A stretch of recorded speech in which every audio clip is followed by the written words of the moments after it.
Caitlin Collins was representing CNN yesterday in the White House briefing against Karoline Leavitt, and I don't mean to make it sound like it's a Caitlin versus Karoline situation, like the two of them are going at it, but, well, that's exactly what happened here, and it didn't end well for Caitlin Collins. How does she keep her job in prime time at CNN?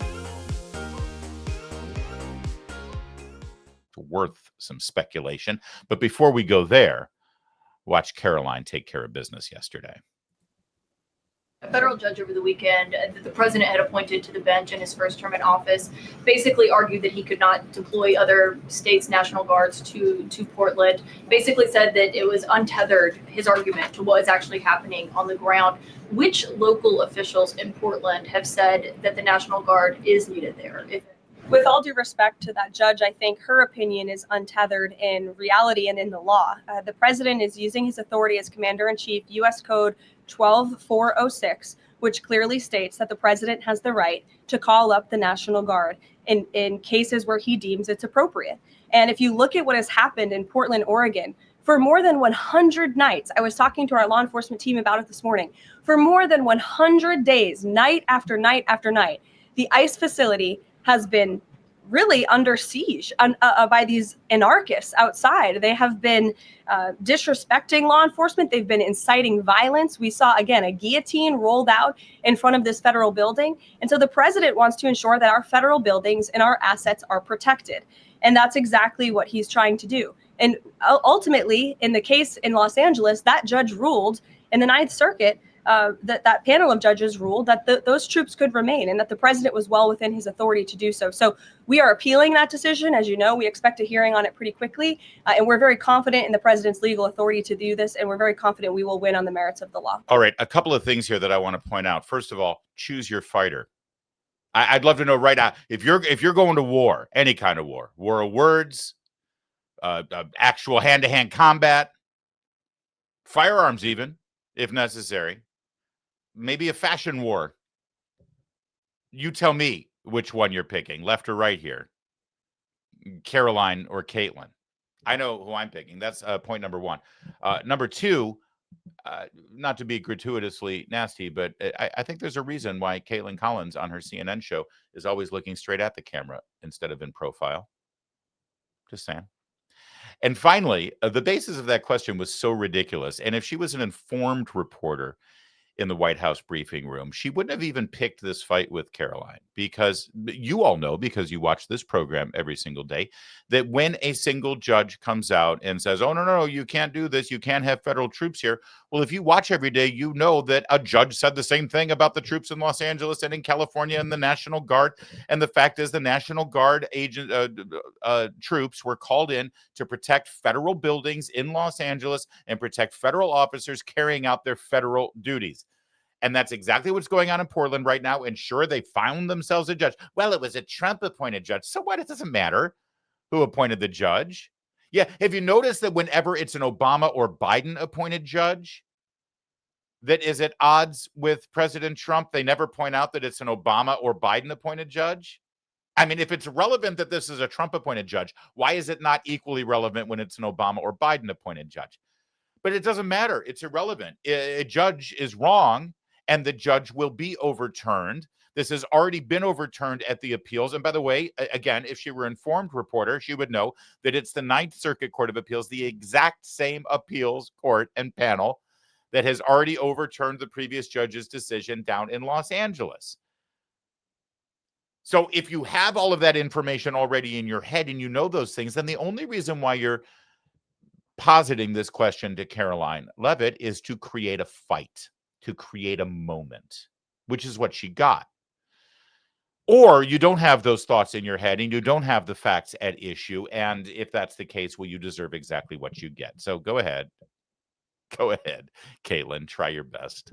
No local officials that you can point to that have said we need the National Guard? Because I spoke to the police chief of Portland last week. He said that the president's claims just don't match up with what's happening on the ground. I would encourage you as a reporter to go on the ground and to take a look at it for yourself, because there's been many members of the press not press in this room, but independent journalists, some of whom we'll be inviting to the White House very soon to share their stories, because they have been in the middle of these riots and they have witnessed the anarchy that is taking place night after night. It's on video. You should play it on your show. You have a great opportunity on prime time on CNN to show your audience. Yeah, but you're probably talking to partisan Democrat officials who are opposed to everything this president does. You should also ask the people who live in Portland. We've actually heard from many members of the community who have said that this is complete civil disobedience. It's a mess. It's been loud. It's been troubling for neighbors in the community who are just trying to live peacefully.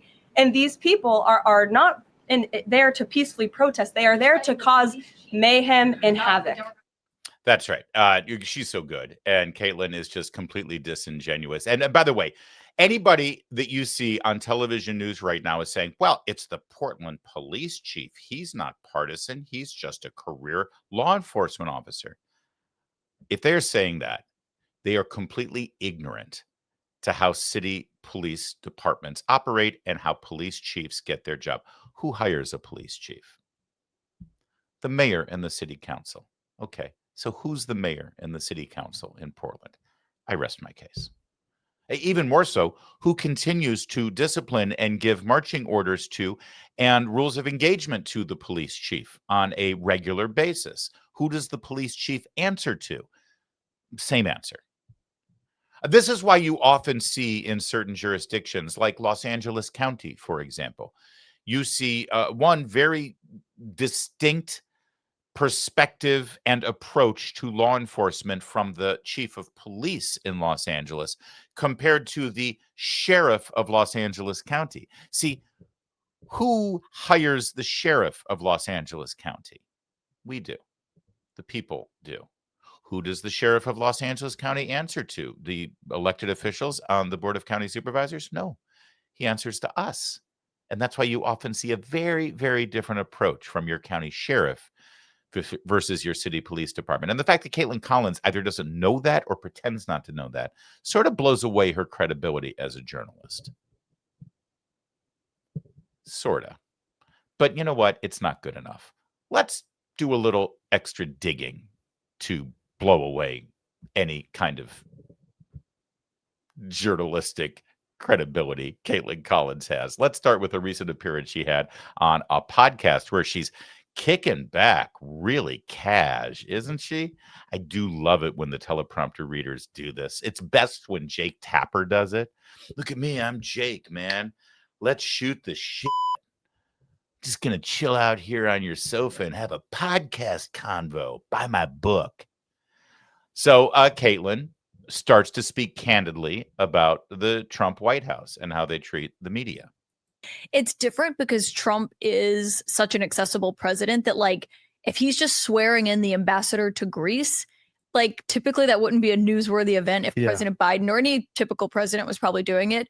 But Trump's moments, anytime the camera's around and the reporters are around, it can turn into a press conference. And so you never go into the Oval thinking, oh, this is going to be a quick, we call them sprays. It's where you go in, basically a photo op, and then you leave. Because Trump will swear someone in and then he'll turn to you and say, you know, any questions? And he'll take maybe questions for 45 minutes. And so you have to, like, I always keep a running list of questions on my phone. Okay. Because you never know when you're going to run into him. All right. So real fast, and I hate to be that guy, but I just want you to be smarter than Kaitlan Collins. And this is nitpicking, I suppose, but she should know better, especially since she's bragging about the fact that she's in the Oval when these things happen. But just so you know, the president of the United States never swears anybody in. Have you noticed that? It's a constitutional thing. It's a protocol thing. The president himself does not swear anyone in. Doesn't swear in any members of his cabinet. He doesn't swear in ambassadors. He doesn't. He presides over it. He's standing there, but somebody else is always doing the swearing in. So why did she make such a stupid mistake on something? Right? Why did she have to? I mean, again, I'm sorry for being that guy, but it's little things like that. Like if they lie and exaggerate and overstate or get wrong, the little things that she just herself admitted that she witnesses, then what else are they lying, overstating, exaggerating, or getting wrong? All right, but that said, she goes on to talk about the truth of the matter, which is despite what the reporters on the ground are saying on a regular basis, Trump is actually the greatest president to report on that you can ever imagine. They'll just never say it. And think to yourself why Kaitlan might say something like this in this easygoing, laid-back podcast, but she'll never say it while sitting on set, on camera, in prime time on CNN.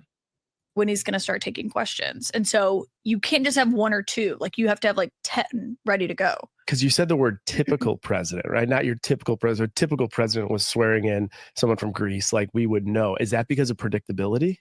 So Trump is my first president that I ever covered, and I covered Biden as well. And so I can compare it to him.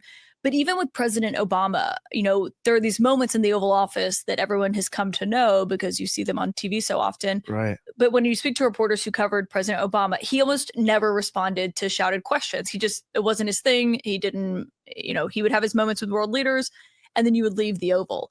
Trump kind of upended that when he came into the White House. And sometimes presidents are press averse. Trump embraced the media. I mean, he did it for decades as like this New York mogul. Sure. And so he just had a different approach to the press and always has, long before taking office. Most politicians are not very press savvy. It kind of depends on who it is.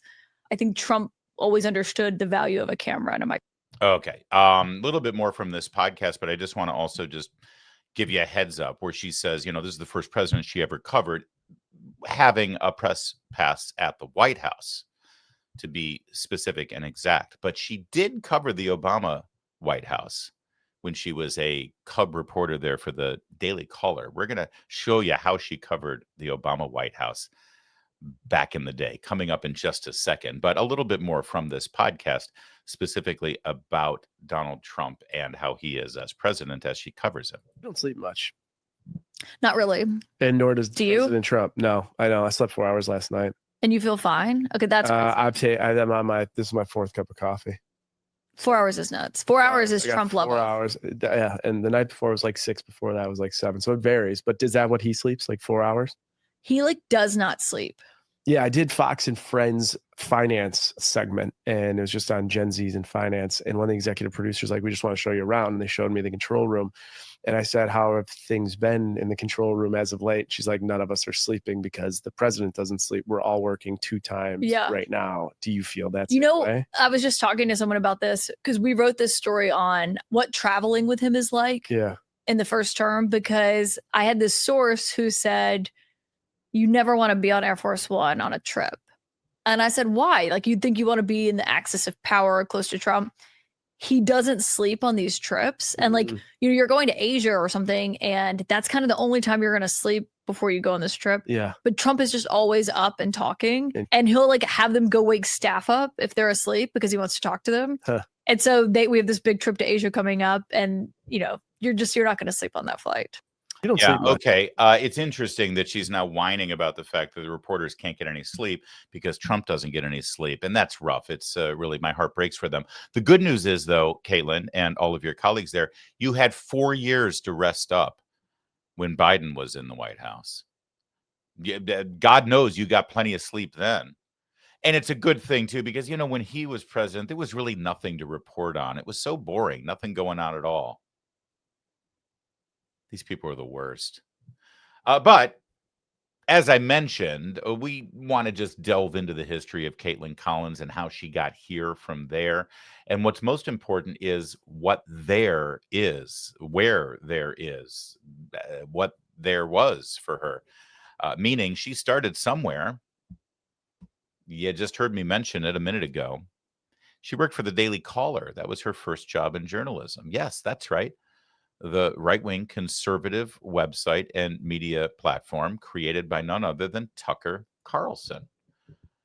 Here's a little Wayback Machine moment. Here's Kaitlan Collins on Fox and Friends when she was carrying the banner of the Daily Caller. What do you think she wanted to talk about back then? From our nation's capital. Kaitlan, what does that mean? What's George Soros trying to do with the immigration crisis? Good morning. Okay, so George Soros is this foreign-born left-wing guy who essentially wants to change the nature of our country. And in this data dump, one of the memos was about the refugee crisis. And they made 3 points. They think that they've been successful at influencing immigration policy across the world. They think that the refugee crisis is an opportunity to continue doing so. And I think the refugee crisis is the new normal. And George Soros is this guy who is a staunch advocate for open borders. He wants people to be able to go wherever they want, whenever they want, for whatever reason. And for him, he sees this immigration policy, this crisis, as a vehicle to further his immigration agenda. Wow. I mean, that's that. Now, I don't know who that woman is, but she'd be a great guest on CNN primetime as they talk about the immigration crisis in this country. Yeah, if a guest came on Kaitlan Collins' show tonight on CNN and said, you know, the root of this whole immigration crisis in America is really this evil, maniacal, multi-billionaire globalist named George Soros, who is funding a fake refugee crisis to tear down America's borders and undermine our infrastructure from within, Kaitlan Collins would kick that person out of studio. But in this case, it's actually Kaitlan Collins saying it. Was she wrong then? Or is she wrong now? Was she lying then? Is she lying now? I mean, it's worth asking. But that's not the end of Kaitlan Collins' journalistic journey to where she is now, picking insincere fights with Karoline Leavitt in the briefing room. No, let me show you one of our favorite stories she wrote up when she was at the Daily Caller. Check out this headline. It's a slideshow, you know, like a listicle to get traffic to the website. Top 10 hottest blacks. Now, I want you to know, I give you my word. This was a Kaitlan Collins story, and this was a Kaitlan Collins byline. But somehow, inexplicably, Kaitlan Collins' byline does not appear on this URL anymore. And I think we know why. Look, over at the New York Post, they actually wrote it up a couple of years ago. Kaitlan Collins' missing Daily Caller bylines are restored, but the mystery remains. Keith Kelly wrote it up. It's a whole story about how after Kaitlan Collins got the gig at CNN, suddenly a lot of her stories just disappeared, or at least her name on the stories disappeared. Neil Patel, who is Tucker Carlson's partner over at Daily Caller and now runs the place, he assured the New York Post at the time that they were restoring her byline where it belongs and wasn't sure why suddenly it disappeared from the archives. But now it seems to be missing. At least it's missing from the top 10 hottest blacks slideshow that Kaitlan put together. Thankfully, before the disappearing act, a lot of people grabbed some of the screenshots of Kaitlan Collins' work over there at the Daily Caller pre-CNN. Here's one of them. The internet wonders, are the Obama girls' skirts too short? See, I told you she covered the Obama White House. Also from Kaitlan Collins, DIY, how to glare like Michelle Obama. The First Lady is known for her unwavering death stare, and its icy intensity will surely go down in history. The look could make Tex Watson shudder, and at times makes us wonder if the president needs Secret Service from his own wife. That's the hard-hitting journalism Kaitlan Collins engaged in before CNN saw a rising star in the making. Oh, we're just getting started.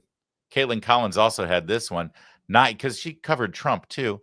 9 stunning photos of Melania Trump on Donald Trump's birthday.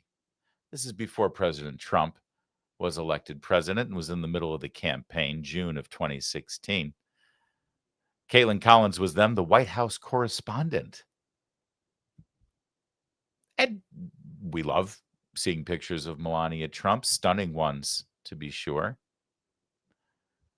But this was serious journalist Kaitlan Collins at the time. Here's another one, maybe my favorite.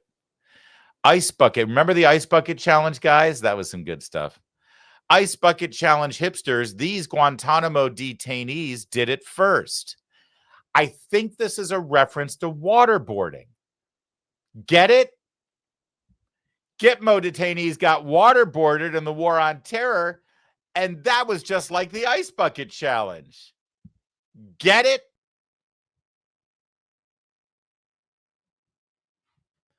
Now, I want you to know that I'm not one to throw stones in glass houses. I've been doing this for a little bit longer than Caitlin Collins, between this streaming show or my podcast or my radio career or the origins, writing for Breitbart starting in January of 2009. But I got to tell you, you're not going to find headlines like this with my byline on it. I shudder to think of what you might find, but you're not going to find anything like that. All right, our last one of Caitlin Collins, and then we'll call it a day. This really is the best one. Do you remember the Syrian refugee crisis where some states didn't want to have Syrian refugees brought into the country? It was 2013, I think. And when Obama drew the red line and then decided to just ignore it and let the quasi-genocide take place of Syrians, and then there were refugees, and we were going to relocate them into this country. It was like 12 years ago. Kaitlan Collins decided to use the strength of her byline at the Daily Caller to chime in on the Syrian refugee crisis because states refused to take them. Here's what she wrote. 13 Syrian refugees we'd take immediately, with photos. You see, Kaitlan decided to find super hot, barely clothed Syrian women and put together a slideshow with her byline on it. While a growing list of governors are claiming they won't allow Syrian refugees to enter their states, we think these women might make them change their minds. They're seriously hot. Can you see that? Seriously hot. Like Syria hyphen Slee. And that's the woman who is now trying to go toe-to-toe with our White House press secretary and trying to call out Donald Trump for all of the atrocities of the Trump administration. That woman who took the Syrian refugee crisis and turned it into a softcore porn listicle for the Daily Caller.